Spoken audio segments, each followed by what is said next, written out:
এক ঝাঁক ছোট মাছ কিন্তু কয়েক সেকেন্ডেই একটি বড় প্রাণীকে শেষ করে দিতে পারে। তাহলে কি পিরানা সত্যিই মানুষ খায়?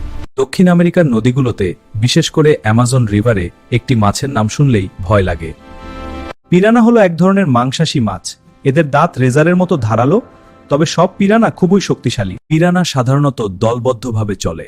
যখন তারা উত্তেজিত বা ক্ষুধার্ত, খুব দ্রুত আক্রমণ করতে পারে। পিরানা সাধারণত দলবদ্ধভাবে চলে, তখন খুব দ্রুত আক্রমণেও টনক উত্তেজিত বা করতে পারতে পারে। এখন আসল প্রশ্ন, পিরানা কি মানুষ খায়? সিনেমা বা গল্পে দেখানো হয়, বাস্তবতা তেমন নয়। মানুষের উপর আক্রমণ খুব। হলিউড সিনেমা পিরানাকে অনেক বেশি ভয়ঙ্করভাবে দেখিয়েছে।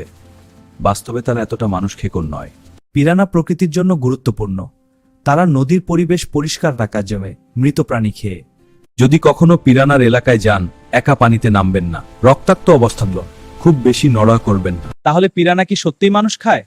খুবিতে কি এমন নদীতে নামার সাহস করবেন? তাহলে পিরানা কি সত্যিই মানুষ খায়? খুবই বিরল, কিন্তু অসম্ভব নয়।